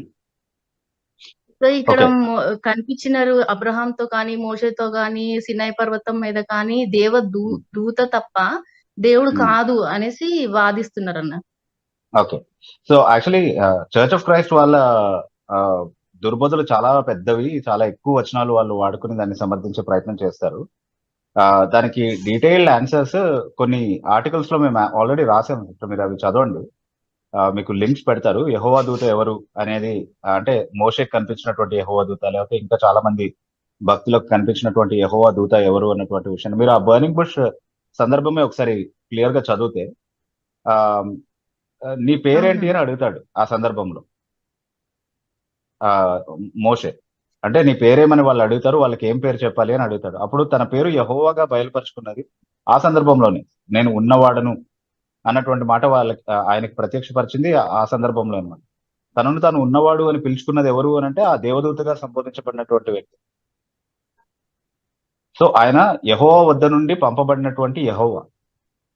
దానికి అంటే నేను జస్ట్ ఆ స్టేట్మెంట్ ఇస్తే మీకు అది చాలా కన్ఫ్యూజింగ్ గా ఉండొచ్చు, కానీ దాన్ని నిర్ధారించడానికి చాలా వచనాలు ఉన్నాయి బైబిల్లో. దేవునికి మాత్రమే పెట్టబడాల్సినటువంటి పేరు యెహోవా. ఆ పేరు ముగ్గురు వేరు వేరు వ్యక్తులకి సమానంగా ఆపాదించబడింది. ఆ విషయాలేమీ వాళ్ళు కంపారిటివ్ గా చదవరు. ఆ వచనాలు చూపించినా వాళ్ళ దగ్గర దానికి లేఖనానికి సరిపడా వివరణ ఏమీ ఉండదు. ఊరికనే వచనాలు చూపించి అదిగో అక్కడ దేవదూత, ఇదిగో ఇక్కడ మనిషి, ఈ మనిషి దేవదూత యెహోవా అయి ఉండే అవకాశం లేదని ఊరికనే ఆ అంటే వాళ్ళ సొంత ఆలోచనలు చెప్తా ఉంటారు. సో మనం దాని విషయంలో కన్ఫ్యూజ్ అవ్వకుండా ఉండాలి అని అంటే ఈ దేవదూత ప్రత్యేకంగా యెహోవా దూతగా ప్రత్యక్షమై యెహోవా అనే నామమే కలిగి ఉండినటువంటి ఈ దూత గురించి చాలా ఎక్కువ అధ్యయనం చేయాల్సినటువంటి విషయం ఉంది. సో యెహోవా దూత ఎవరు అన్నటువంటి ఒక ఆర్టికల్ ఉంది మా దగ్గర ఆల్రెడీ. సో అది మీకు ఇక్కడ పెడుతున్నారు చాట్, లైవ్ చాట్. సో అది చూడండి సిస్టర్. మీరు చదివిన తర్వాత మళ్ళీ మీకు ఏమైనా కన్ఫ్యూజన్ ఉంటే we can discuss in the next week. అది ఏమంటున్నారంటనా, ఒక డిస్కషన్ నేను విన్నప్పుడు యేసు ప్రభు దేవదూత కాదు, మనిషి కాదు, దేవుడు కూడా కాదు అనే స్టేట్మెంట్ ఇస్తున్నారన్న వాళ్ళు. మరి ఏంటి ఆయన? దేవుడు కుమారుడు అని మాత్రమే రాయబడి ఉంది బైబిల్లో. ఆహా. నేను దేవుడు అని రాయబడినవి చూపిస్తే, మనిషి అని అది రాయబడినవి నమ్మట్లేరన్న చూపిస్తే, వాళ్ళు. అది వాళ్ళు గ్రామటికల్ మిస్టేక్, అది అట్లా కాదు అనేసి అంటున్నారు. అంటే ఇప్పుడు గ్రామటికల్ మిస్టేక్ అని చెప్పినప్పుడు మిస్టేక్ లేనిది వాళ్ళ దగ్గర ఉండాలి కదా. అలాంటి బైబిల్ ఉందా ఒకటి వాళ్ళ దగ్గర? దేవుడు అంటే నా ఒక్కడే దగ్గర కదా, దేవుడు ఒక్కడే అలా అని నమ్ముతాం. అది కరెక్ట్ సిస్టర్. ఇప్పుడు నా దగ్గర ఉన్న, ఇప్పుడు మీ దగ్గర ఉన్న బైబిల్లో మిస్టేక్ ఉంది అని నేను చెప్పాను అనుకోండి, మిస్టేక్ లేని బైబిల్ నా దగ్గర ఉండాలి కదా చూపించడానికి. అవునా? అలాంటిది అది ఉందా వాళ్ళ మిస్టేక్ దగ్గర? అని ప్రూవ్ చేయడానికి. మిస్టేక్ అని ప్రూవ్ చేయడానికి, ఇదిగో ఇది కరెక్ట్, మీ దగ్గర ఉన్నది రాంగ్ అని కంపేర్ చేసి చూపించడానికి ఉండాలి కదా. అలాంటిది ఏదైనా ఉందా చర్చ్ ఆఫ్ క్రైస్ట్ వాళ్ళ దగ్గర? సో వాళ్ళు అంటే చాలా అన్స్కాలర్లీగా ఉంటాయి సిస్టర్ వాళ్ళ ఫైండింగ్స్ అన్ని కూడా. వాళ్ళ అప్రోచ్ అంతా ఎంతసేపు ఎలా ఉంటదంటే, ఆ తెలుగు బైబిల్ ఒకటి చదివి అందులో ఉన్నటువంటిది మాత్రమే ఇంకా అల్టిమేట్ అని అనుకుంటారు. అందులో ఉన్నటువంటి ట్రాన్స్లేటరీ మిస్టేక్స్ కూడా గ్రీక్ ఒరిజినల్స్ నుంచి మనం కంపేర్ చేసి అర్థం చేసుకుంటే చాలా అర్థం చేసుకోవాల్సిన విషయాలు ఉంటాయి అనమాట. అవేమి అర్థం కావు, అవేమి మాకు అవసరం అవునండి. లేదన్నట్టుగా మాట్లాడతారు. అండ్ చాలా అన్రూలీగా బిహేవ్ చేస్తారు. వాళ్ళు చెప్పినది మనము అది కాదు అని నిరూపించి కరెక్ట్ ఎవిడెన్స్ వాళ్ళ ముందు పెట్టాలని ప్రయత్నం చేసినా చాలా అన్రూలీగా బిహేవ్ చేస్తారనమాట. అదేంటి అని అంటే, అది సత్యం కోసమైన మా ఆసక్తి అంట. సో మేము రోషంతో సత్యాన్ని అలా కాపాడుకుంటున్నామని చెప్పి. ఓకే, సో అదొక అదొక యాక్చువల్ గా ఎంత వైఖరి ఏమైందంటే అనమాట. అన్న ఒక ప్రాబ్లం. చెప్పండి. యాక్చువల్ గా నేను అంటే మా రిలేషన్స్ లో కొంతమందికి సువార్త చెప్పినప్పుడు వాళ్ళు దేవుణ్ణి అంగీకరించి చాలా మంచిగా దేవుణ్ణిలో ఎదుగుతుండే అన్న. ఓకే. సడన్ గా వాళ్ళు ఎక్కడి నుంచో ఈ చర్చ్ ఆఫ్ క్రైస్ట్ అనేసి వాళ్ళు అక్కడికి వెళ్ళి అట్లీస్ట్ అంటే వాళ్ళు కనీసం ఒకరితో సహవాసం చేయరు, వేరే వాళ్ళతో కలిసి ప్రార్థన చేయరు. అసలు మేము రిలేషన్స్ కదా, అసలు మా దగ్గరికి కూడా రావడానికి ఇష్టపడరు. ఓకే, అంటే వాళ్ళ బ్రెయిన్ వాష్ అలా ఉంటది. మీరు వాళ్ళ దగ్గరికి వెళ్ళదు, వీళ్ళ దగ్గరికి వెళ్ళదు అంటే ఎంతసేపు వాళ్ళ ఎర్రర్ ఎక్కడ ఎక్స్పోజ్ అవుతుందో అని వాళ్ళ భయం అని. లేకపోతే అంత ఇన్సెక్యూరిటీ ఎందుకు వాళ్ళకి? వాళ్ళదే సత్యం అయితే వాళ్ళు మనల్ని కూడా మార్చాలి కదా, మన దగ్గరకు వచ్చి చెప్పాలి కదా సత్యం. ఎందుకు మనకు బోధించరు, ఎందుకు మనకు చెప్పట్లేదు, ఎందుకు భయపడి పారిపోతున్నారు మనల్ని కలవకుండా? వాళ్ళ దగ్గర ఉన్నది సత్యం, మన దగ్గర ఉన్నది అసత్యం కదా. మనం వాళ్ళకి భయపడాలి, కానీ వాళ్ళు మనకు ఎందుకు భయపడుతున్నారు? అది కూడా వాళ్ళని ఆలోచించే విధంగా ప్రోత్సహిస్తే బాగుంటుంది మాట్లాడేది. ఎస్. అంటే మీరు ఫస్ట్ స్టడీ చేయండి సిస్టర్. మీరు స్టడీ చేసిన తర్వాత వాళ్ళని కూడా ఈ విషయాల్ని పరిశీలించడానికి ఛాలెంజ్ చేయండి. ఎందుకంటే who knows, I mean we may lead them back to the truth again. Yes sister, మీ ప్రశ్న ఆన్సర్ చేయబడిందని అనుకుంటా ఉన్నాము. ఆ తర్వాత శ్రీను ఏలూరి అనే ఐడి నుంచి జాయిన్ అయినటువంటి మీరు అన్మ్యూట్ చేసుకొని మీ పేరు, మీ ఊరు చెప్పి మీ ప్రశ్న అడగండి. అన్న వందనాలు అన్న, నా పేరు శ్రీను, హైదరాబాద్ నుంచి మాట్లాడుతున్నా. Yes brother. అన్న అయితే నాకు క్వశ్చన్ లోకి వెళ్లే ముందు ఒక క్లారిటీ కాదు కానీ ఒక విషయం పంచుకోవాలనుకున్నా. అది ఏంటంటే, ఇప్పుడు చర్చ్ ఆఫ్ క్రైస్ట్ విషయంలో అన్న వాళ్ళకి ఫస్ట్ ఆఫ్ ఆల్ ఏంటంటే ఆత్మల భారం ఉండదు. తిప్పి కొడితే 10 మంది 20 మంది కూడా కూర్చారు సంఘాల్లో, కానీ వాళ్ళ ఇంపాక్ట్ మాత్రమే సంఘాల మీద అన్లిమిటెడ్ అన్నమాట. కన్ఫ్యూజన్స్ క్రియేట్ చేయడంలో, ఓన్లీ త్రూ వర్డ్ వెళ్ళి ఫైట్ చేయడంలో. సో ఎట్లా ఉంటది అంటే, అసలు ఇందుకు ఒక బ్రదర్ అన్నారు పెనమేంచి పొయ్యిలో పడ్డారని, అంతకంటే ఘోరంగా ఉంటుంది పరిస్థితి. సో ఇప్పుడు ఆ సెకండ్ క్వశ్చన్ ఎండింగ్ లో అన్న ఒక వర్డ్ అన్నారు కదా, అది కొంచెం క్లారిటీ ఇచ్చేసేయండి అన్న. అదేంటంటే పీపుల్ తక్కువ ఉంటారు కానీ వాళ్ళు కొంచెం వాక్యానుసారంగా నమ్మకంగా ఉంటారనేసి అన్నారు కదా, అదే కాంటాక్స్ట్ లో అన్నారు ఒకసారి. ఎందుకంటే వాళ్ళు ఇదే పట్టుకుంటారు, మళ్ళీ ఖచ్చితంగా కట్ చేస్తారు ఈ వీడియో. వాక్యానుసారంగా నమ్మకంగా ఎవరుంటారు? చర్చ్ ఆఫ్ క్రైస్ట్ వాళ్ళ? అది ఎట్లా సెకండ్ క్వశ్చన్ ఎండింగ్ లో అన్నారన్న, ఒకసారి అది నేను రాంగ్ అన్నానో లేకుంటే మీరు మీరు ఖచ్చితంగా రాంగ్ విని ఉండాలి. వాక్యానుసారంగా నమ్మకంగా ఉంటారు అని ఒకవేళ నేను పొరపాటున చెప్పుంటే దాన్ని ఇప్పుడు సరి చేసుకుంటున్నాను. నేను నా రైట్ మైండ్ లో అట్లా ఎప్పుడు చెప్పను చర్చ్ ఆఫ్ క్రైస్ట్ గురించి.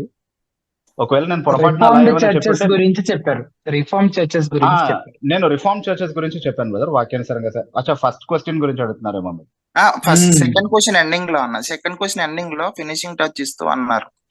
అదే రిఫార్మ్ చర్చెస్ గురించి చెప్పాను. సంస్కరణ సంఘాలు ఏవైతే ఉంటాయి, సంఘ సంస్కరణ ఉద్యమము నుండి వచ్చినటువంటి బోధను అంగీకరించినటువంటి సంఘాలని రిఫార్మ్ చర్చెస్ అంటాం మనం. ప్యూరిటన్ అండ్ రిఫార్మ్ అవునన్నా. డాక్టర్ వాళ్ళ ఎస్ గురించి అన్న. చెప్పాను నేను. Church of okay Christ okay. అనేది ఒక అవాంతర శాఖ, ఖచ్చితంగా అది దుర్బోధ సంఘము, అది ఒక సంఘమే కాదు అసలు, ఇప్పుడు అదొక సిస్టర్ అవాంతర అన్నారు శాఖ. కదా అన్న. ఇప్పుడు ఆ, సిస్టర్ అన్నారు కదా మన క్వశ్చన్ లో, కనీసం వాళ్ళ మమ్మల్ని కనీసం పక్క వాళ్ళతో సహవాసాన్ని కూడా పట్టించుకోరంటే వాళ్ళు ఎట్లా ఉంటదంటే మిగిలిన వాళ్ళు ఒక వచనం చూపిస్తారన్న, తండ్రి నాటబడిన ప్రతి మొక్క పెళ్లిగించబడిన అంటారు. అదేంటంటే అవును. అది క్రీస్తు సంఘం మాత్రమే. వేయబడిన పునాది తప్ప మరొకటి లేదంటే అది క్రీస్తు సంఘం మాత్రమే. ఏది అంటే పెళ్లగించబడేది క్రీస్తు సంఘమా? ఆహా, పరలోకమందున తండ్రి నాటని ప్రతి మొక్క పెళ్లగించబడిన అంటారు కదా మత్తయిలో అదే మనకి. క్రీస్తు సంఘం. అదే క్రీస్తు సంఘం.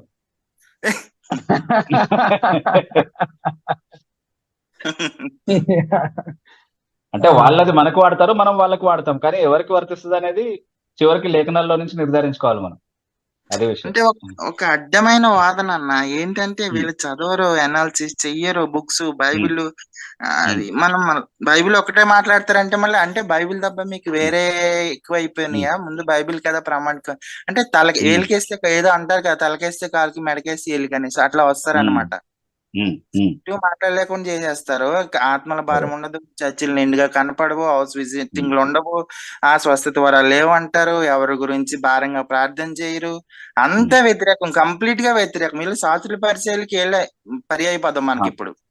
అంటే నేను చాలా ఈ చర్చ్ ఆఫ్ క్రైస్ట్ గుంపులతో చాలా సార్లు ఇంటరాక్ట్ అయ్యాను కదా, యాక్చువల్లీ ఇండివిజువల్ గా కావచ్చు, వాళ్ళ గ్రూప్స్ లో కావచ్చు. షాలో అండర్స్టాండింగ్ ఆఫ్ స్క్రిప్చర్స్ అనమాట. చాలా పై అవగాహన మాత్రమే ఉంది లేఖనాల విషయంలో. సందర్భ సహితంగా లేఖనాలని చదవాలి, హర్మెనటికల్ ప్రిన్సిపల్స్ తో మనం బైబిల్ని అర్థం చేసుకోవాలి అన్నటువంటి అవగాహన నిల్లను. ఒక వచనాన్ని చూపిస్తాడు, అదిగో అక్కడ ఉంది కదా అంటాడు, అంతే. దాని ముందు వెనక చదువుతా ఉంటే అసలు ఏంటి, నేను ఈ వచనం చూపిస్తా ఉంటే మీరు ఫస్ట్ నుంచి చదువుతున్నారేంటి అంటున్నాడు ఒక ఆయన. సందర్భ సహితంగా చదవాలన్న బేసిక్ మినిమం నాలెడ్జ్ కూడా లేదనమాట బేసిక్లీ వాళ్ళు. ఒక గంట ప్రసంగంలో మినిమం ఒక 40-30 రిఫరెన్స్లు ఉంటాయి అన్న. ఇంకా వాక్యాన్ని విశ్లేషించి చెప్పేది ఎక్కడుందో నాకు అర్థం కాదు. అదే అంటే అది ఒక క్రాస్ రెఫరెన్స్ బైబిల్ కొనుక్కుంటే మనం కూడా చెప్పొచ్చు. అది మరీ అన్యాయం అన్న అసలు. ఎందుకు అంటే చాలా మంది ఏ ఫీలింగ్ లో ఉండిపోయారంట అన్న. ఇందాక మీరు చెప్పారు కదా, బ్రెయిన్ వాష్ అన్నట్టు, బయటకు వెళ్ళడానికి భయపడుతూ అలా అని అక్కడే ఏదో అడ్జస్టబుల్ గా ఒక భక్తి ఆరాధన చేస్తూ అట్లాంటి స్థితిలో ఉండిపోతున్నారు చాలా మంది. ఇందాక సిస్టర్ చెప్పింది 200% కరెక్ట్. అది వాళ్ళు మాతో కలవరు, బయటికి రారు, కలిసి ప్రార్థన చేయరు, మా సహవాసం అంటేనే ఏదో ఒక ఉగ్రవాదులా చూస్తారు. సేమ్ అదే జరుగుద్ది అన్న. ఇప్పుడు I'm the member of church of Christ, కానీ ఇంత ధైర్యంగా ఎందుకు మాట్లాడుతున్నా అంటే గమనిస్తున్నాను కాబట్టి విషయాలు, సంవత్సరం నుంచి గమనిస్తున్నాను నేను. అదొక కల్టిష్ మెంటాలిటీ బ్రదర్. అంటే చర్చ్ ఆఫ్ క్రైస్ట్ అని మాత్రమే కాదు, ఏ కల్ట్ కైనా ఉండే క్యారెక్టరిస్టిక్ అదే అనమాట. అట్లాగే చేస్తారు. అంటే they want you to be closed up. బయటకు వెళ్తే ప్రపంచం ఏంటో తెలుస్తుంది కదా. ఒక బావిలో ఉంచేస్తారు మిమ్మల్ని, ఇదే ప్రపంచం అనుకుని, ఇంకా బావిలో కప్పలాగా అక్కడే ఉండాలని అన్న. వాళ్ళు మల్టిపుల్ రీసెర్చెస్ చూడరు అన్న. వాళ్ళు బైబిల్ కామెంటరీస్, బయట ఏం జరుగుతుంది, మనకంటే గొప్ప భక్తులు ఏం చెప్పారు, వాళ్ళ అనుభవాలు ఏంటి, మనకి అవన్నీ అనవసరం. ఒకటి గ్రంథం ఏం చెప్తుంది, మనకంటే గొప్ప భక్తులు చీచి మనమే గొప్ప భక్తులం, అది వాళ్ళ యాటిట్యూడ్. అదే అన్న. ఇప్పుడు వాళ్ళు ఎక్కడున్నారనేది. ఇప్పుడు వేల సంఘాలను స్థాపించి ఎంతో మరి చనిపోయినటువంటి వాళ్ళు సేవకులు ఉన్నారు అంటే వాళ్ళు వీళ్ళ ముందు దిగదుడిపోయినాయి కదా అన్న. అది ఎట్లా గౌరవిస్తున్నట్టు ఒక విశ్వాసిని, ఒక మనందరం ఒక శరీరంలో ఉంచబడిన వాళ్ళం అయితే. లేదు, వాళ్ళు 30-40 రెఫరెన్స్ చెప్పలేరు కదా వీళ్ళగా, అందుకని వీళ్ళే గొప్ప. మరి అసలు కాదు brother, I'm happy for you. అంటే మీరు ఆలోచిస్తున్నారు, సో మీరు సీరియస్లీ దాని గురించి ఆలోచించి, అంటే I will pray that you God will give you the grace to come out of it and testify against it. అంత విరుద్ధం అన్న, చాలా విరుద్ధమైన విషయాలు అనమాట. మీరు అందులో సభ్యులుగా ఉండకుండా అందులోంచి బయటికి రావడం అనేది మంచిది. నేను వాక్యపు వెలుగులోనే ఆ మాట చెప్తా ఉన్నాను, ఎందుకంటే మీరు బయటకు వచ్చి దానికి వ్యతిరేకంగా టెస్టిఫై చేయాల్సిన అవసరం ఉంది. Brother, thank you for sharing.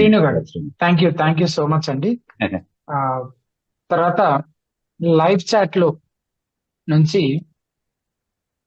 ఒక ప్రశ్న తీసుకుంటా ఉన్నాను. షైని అని అడిగినటువంటి ప్రశ్న, యేసు ప్రభు ఉపమానం లేకుండా ఏమీ బోధించలేదు కాబట్టి ఈనాటి బోధకులు ఉపమానాలతో వాక్యాన్ని బోధించవచ్చా వద్దా? ఎందుకంటే ఎవరైనా ఉపమానాలతో బోధిస్తే అవి పిట్ట కథలు, వాక్యంలో లేనివి ఎందుకు అని అంటున్నారు. దీని విషయంలో స్పష్టత తెలియజేయండి. ఓకే, మనము చాలా జాగ్రత్తగా గమనించాల్సిన ఒక విషయం ఏంటంటే, యేసుక్రీస్తు ప్రభు బోధించినప్పుడు ఆయన కేవలం ఉపమాన రీతిగా మాత్రమే బోధించలేదు. ఒక సందర్భం గురించి ఆ మాట చెప్పబడింది. అంటే ఒక సందర్భంలో ఆయన కేవలం ఉపమానాలు మాత్రమే చెప్తారు. అది ఎందుకు అని అంటే ఒక ప్రవచనము దాని వల్ల నెరవేరాలి అన్న ఉద్దేశంతో అది జరిగిందన్నమాట. అంటే ఇది మత్తయి సువార్త 13 కాంటెక్స్ట్ అనుకుంటాను. అక్కడ దాదాపుగా 7-8 వరుసగా ఉపమానాలు ఆయన చెప్పడం జరిగింది. అది ఎందుకు అని అంటే ఉపమానాలు లేకుండా ఆయన ఏమీ మాట్లాడలేదు అన్నటువంటి ఒక ప్రవచనం ఆ సందర్భంలో నెరవేరాల్సి ఉంటుంది. అలా మాట్లాడారు. కానీ ఉపమానాలు లేకుండా ఆయన ఏమీ మాట్లాడలేదు అని అనుకోవడానికి వీలేదు. కొండ మీద ప్రసంగం తీసుకోండి, అందులో ఉపమానాలు మాత్రమే లేవు, స్ట్రైట్ టీచింగ్స్ ఉన్నాయి చాలా. అంటే ఒక ఎగ్జాంపుల్ తీసుకోవాలనుకుంటే అలాంటి ఇంకా చాలా ఎగ్జాంపుల్స్ చూపించవచ్చు. సో ఆయన ఉపమానాల ద్వారా మాత్రమే మాట్లాడారు అనేది ఫస్ట్ కరెక్ట్ స్టేట్మెంట్ కాదు. రెండో విషయం ఏంటంటే ఆయన ఉపమానాలతో బోధించిన, ఉపమానాలు లేకుండా బోధించిన, ఆయన చెప్పిన మాట ప్రామాణికం.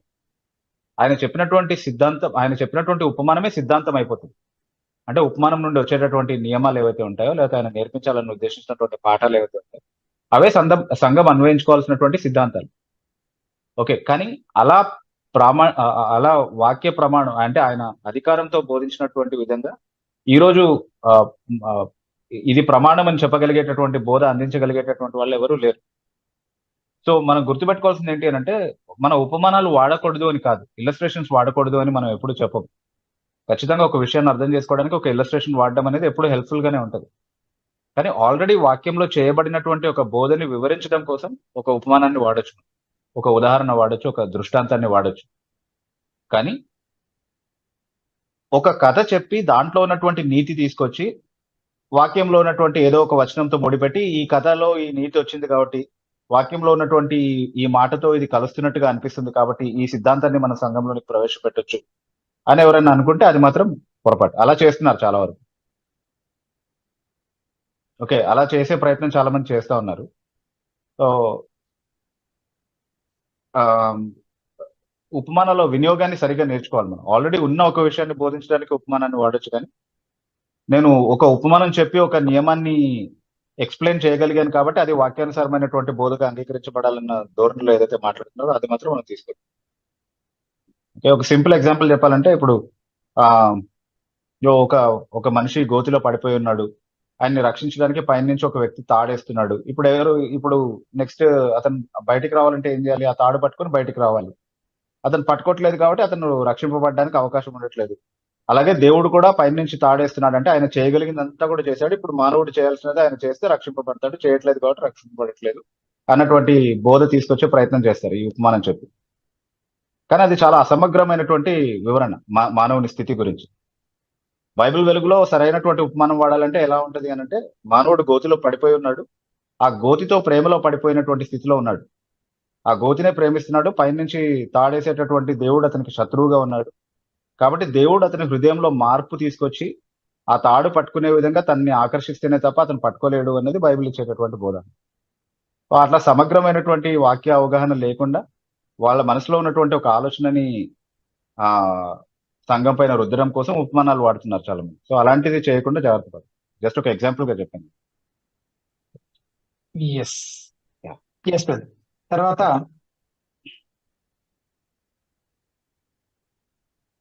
లైఫ్ స్టైల్ అని అడిగినటువంటి ప్రశ్న. Good evening. Under the same roof, if the husband doesn't share with his spouse about his office, financial and family friends experience with his spouse, but share with his parents, how will you counsel? ఒకే ఇంట్లో ఉంటూ కూడా భర్త తన ఆఫీస్కి సంబంధించినవి, అలాగే ఆర్థిక లావాదేవీలకు సంబంధించినవి, అలాగే కుటుంబం తోటి ఉన్నటువంటి బంధువులు, అలాగే మిత్రులు, వాళ్ళకి సంబంధించిన విషయాలన్నీ భార్యతో కాకుండా తన తల్లిదండ్రులతోటి పంచుకుంటూ ఉంటాయి. అటువంటి వ్యక్తికి మీరు ఏమని కౌన్సిల్ చేస్తారు, ఏమని సలహా ఇస్తారు?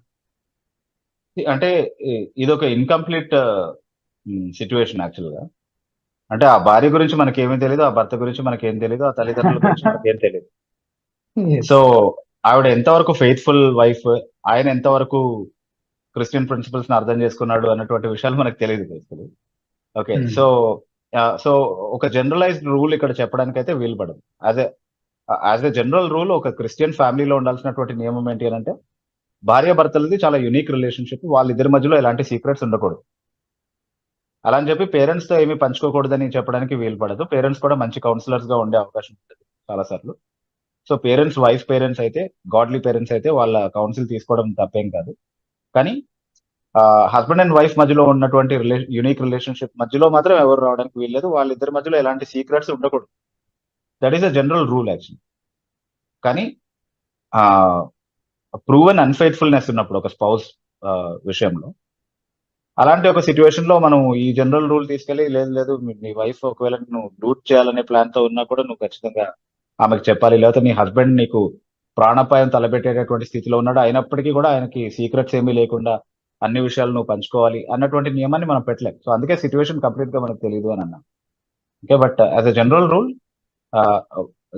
Family is made up of husband and wife and then only anyone else అనే నియమాన్ని మనం తప్పకుండా జరుగుతాం. ఎస్. Yeah. తర్వాత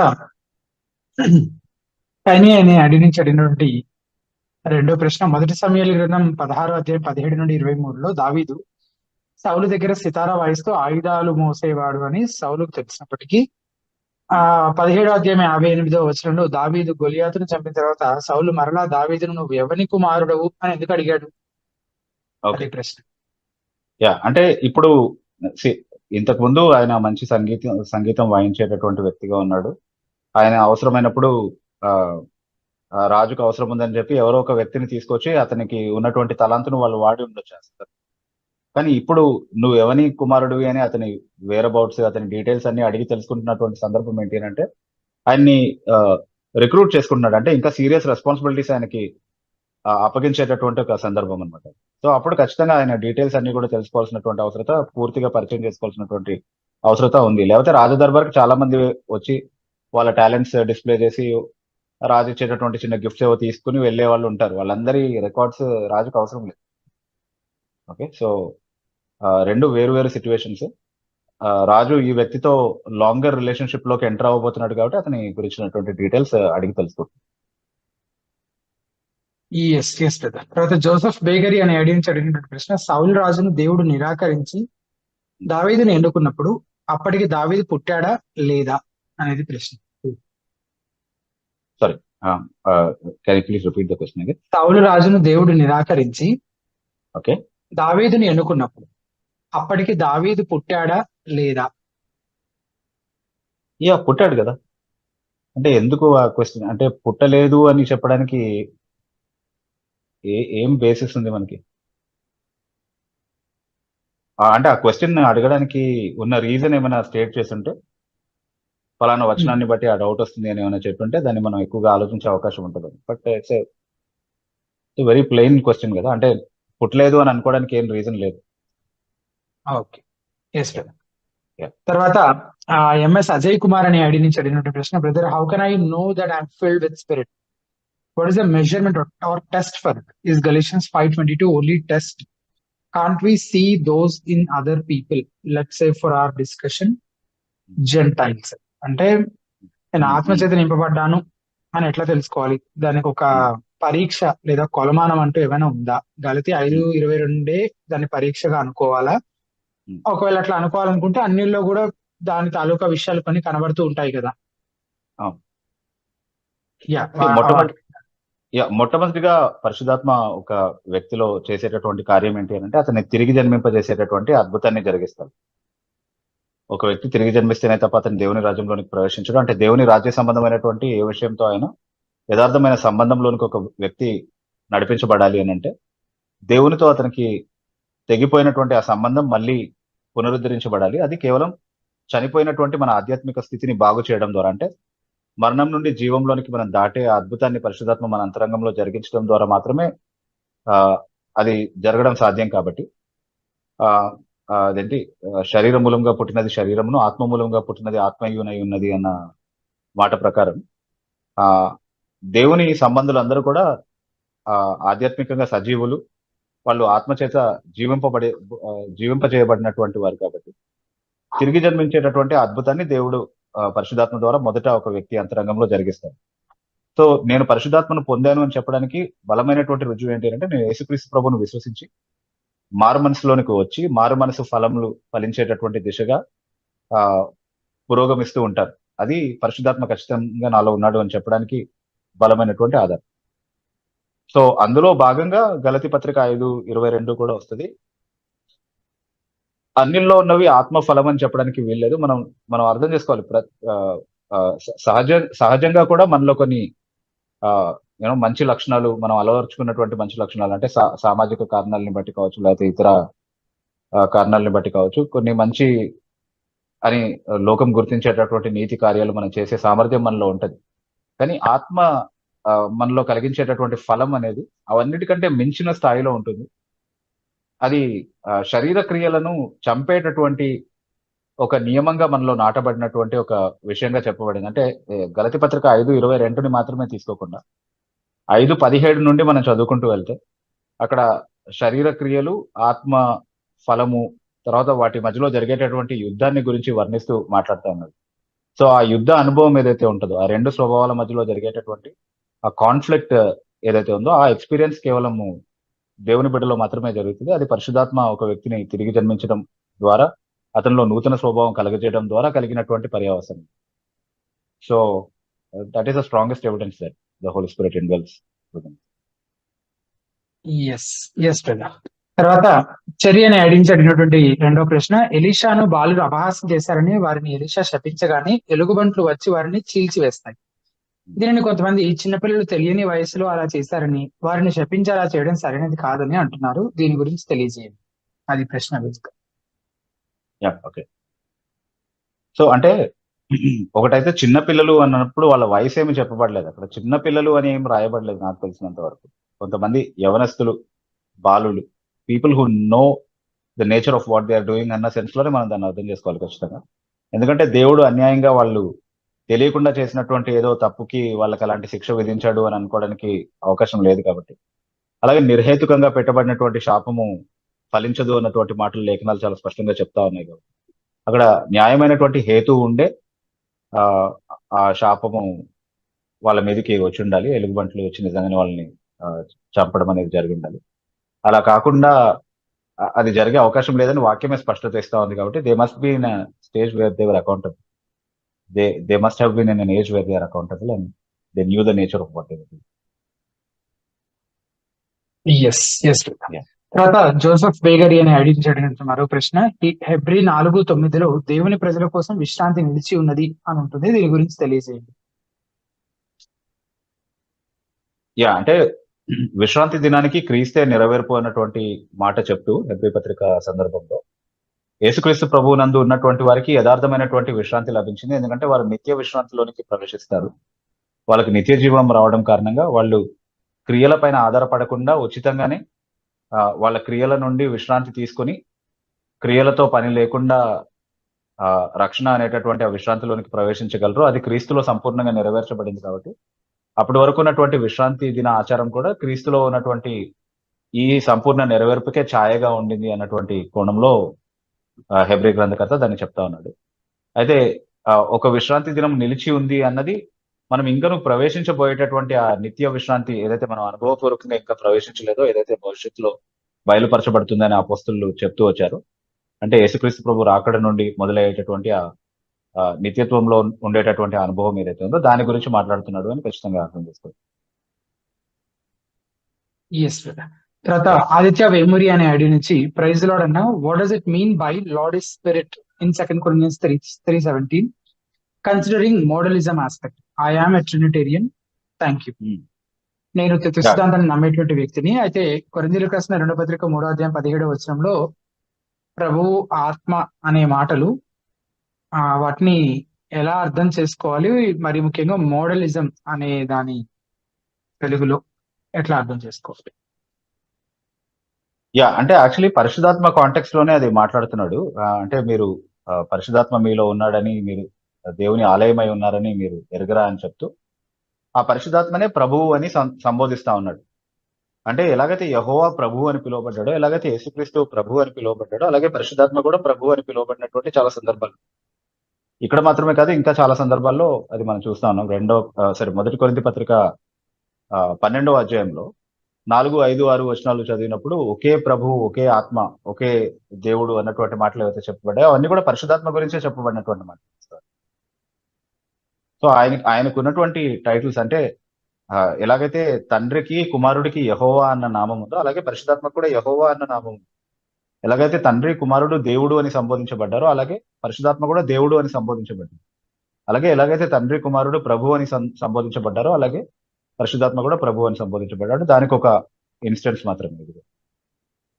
so it is actually justifying and substantiating the trinitarian position, the verse that you cited. Yes తర్వాత మహి బాతుల అనే అడిగి నుంచి అడిగినట్టు ప్రశ్న, వందనాలన్నా మంత్రాలు శుద్ర శక్తులు నేటికి జరుగుతాయా అనేది ప్రశ్న. ఎవరి మీద జరుగుతాయి అన్నది ప్రశ్న అన్నమాట. జరుగుతాయా జరగవా అన్నది కాదు, ఎవరి మీద జరుగుతాయి అని అంటే ముందు అసలు ఉన్నాయా లేదా అనేది కదా. అటువంటి ఉన్నాయా అసలు? అవి లేకపోతే అసలు యాకోబులో శకునం లేదు, ఇశ్రాయేలుకి వ్యతిరేకంగా అవి పనిచేయవు అని చెప్పడంలో అర్థం ఉండదు కదా. సో సంఖ్యాకాండం ఉన్నాయి, డెఫినెట్లీ ఉన్నాయి. ఓకే, కానీ అది ఎవరి మీద పనిచేస్తాయి అని అంటే దేవునిలో లేనటువంటి వ్యక్తుల పైన మాత్రమే పనిచేస్తాయి. దేవునిలో ఉన్నటువంటి వ్యక్తికి ఏ హాని జరగదు. సంఖ్యాకాండం 23వ అధ్యాయం 23వ వచనం, 23వ అధ్యాయం 23వ వచనం. ఓకే, సో దాని ఆధారంగా చెప్తాను. ఇంకా చాలా వచనాలు ఆఫ్ కోర్స్ మనం ఆధారంగా చూపించాం. ఇంతటితోటి లైవ్ చాట్ లో ఉన్న ప్రశ్నలు కూడా మనం ముగించుకున్నాము. సో చివరిగా ప్రతి వారం నేను చెప్పేటువంటి కొన్ని ప్రాముఖ్యమైన సంగతులు చెప్పి మనం ముగించుకునే ప్రయత్నం చేద్దాము. హితబోధ కేవలం ఈ ప్రశ్నోత్తరాల లైవ్ కార్యక్రమం మాత్రమే కాకుండా తెలుగు క్రైస్తవ సమాజానికి దోహదపడేటువంటి అనేక వనరులు పుస్తకాల రూపంలో, వ్యాసాల రూపంలో, కామెంటరీల రూపంలో, ఆడియో పుస్తకాల రూపంలో మీకు అందరికీ ఉచితంగా అందుబాటులోకి తీసుకురావడం కొరకు హితబోధ టీమ్ వర్క్ చేస్తుంది. సో ఆ రిసోర్సెస్ అన్ని మీకు 3 విధాలుగా అందుబాటులోనే. ఒకటి హితబోధ వెబ్సైట్ ద్వారా, గూగుల్లో మీరు హితబోధ అని టైప్ చేస్తే హితబోధ వెబ్సైట్ కనిపిస్తుంది. దయచేసి వీక్షకులంతా ఒకసారి హితబోధ వెబ్సైట్ ని విజిట్ చేయాలని రిక్వెస్ట్ చేస్తున్నాను. అలాగే హితబోధ యాప్, మీరు గూగుల్ ప్లే స్టోర్ కి హితబోధ అని టైప్ చేస్తే యాప్ కనిపిస్తుంది, యాప్ ఇన్స్టాల్ చేసుకోండి. వెబ్సైట్ లో ఉన్న రిసోర్సెస్ దాదాపుగా యాప్ లో కూడా అందుబాటులో ఉన్నాయి. అలాగే హితబోధ యూట్యూబ్ ఛానల్, మీరు యూట్యూబ్ సర్చ్ బాక్స్ లో హితబోధ అని టైప్ చేస్తే హితబోధ యూట్యూబ్ ఛానల్ కనిపిస్తుంది. సబ్స్క్రైబ్ చేసుకొని బెల్ ఐకాన్ కూడా ప్రెస్ చేసినట్లయితే మీకు నోటిఫికేషన్స్ కూడా వస్తూ ఉంటాయి. అయితే ఈ రిసోర్సెస్ గురించి ఇవన్నీ ఉచితంగానే అందుబాటులో ఉన్నాయి కనుక వీటిని మీరు వినియోగించుకోవడం ద్వారా ఆధ్యాత్మికంగా మీరు పేలు పొందాలని, అలాగే మీకు తెలిసిన క్రైస్తవ మిత్రులకు పరిచయస్తులందరికీ కూడా వీటిని పరిచయం చేసి ఈ క్రైస్తవ స్పందన కార్యక్రమం గురించి, ఈ రిసోర్సెస్ గురించి తెలియజెప్పాలని, వాళ్ళు కూడా వీటిని పరిచయం చేయాలని, వాళ్ళ ఆధ్యాత్మిక క్షేమాభివృద్ధి నిమిత్తం వారు కూడా ఎదిగేలాగా, వారు కూడా ఆశీర్వదించబడేలాగా మీరు దోహదపడాలని, మీరు గ్రూప్స్ లో షేర్ చేయడం ద్వారా కానీ, స్టేటస్ లో పెట్టుకోవడం ద్వారా కానీ, నోటి మాటగా చెప్పడం ద్వారా కానీ, ఇలా మీ వంతుగా మీరు నలుగురికి దీనిని పరిచయం చేయడం ద్వారా వారు వినియోగించి ఆశీర్వదించబడడానికి మీరు కారణం కావాలని, సహకరించాలని రిక్వెస్ట్ చేస్తూ ఉన్నాము. అలాగే హితబోధ బుక్స్ గురించి కూడా మీరు మమ్మల్ని సంప్రదించవచ్చు. హార్డ్ కాపీస్ ఒకవేళ మీరు కావాలంటే వాటి గురించి కూడా మమ్మల్ని సంప్రదించవచ్చు. డిస్కౌంటెడ్ ప్రైజెస్ లో మీకు వాటిని పంపించడం జరుగుతుంది. ఈ విషయాలను జ్ఞాపకం ఉంచుకోండి. క్రైస్తవ స్పందన అనే ఈ కార్యక్రమం ప్రతి మంగళవారం సాయంత్రం 8 గంటలకి జరుగుతుంది కనుక తిరిగి మరలా వచ్చే మంగళవారం సాయంత్రం 8 గంటలకు కలుసుకుందాం. అంతవరకు సెలవు.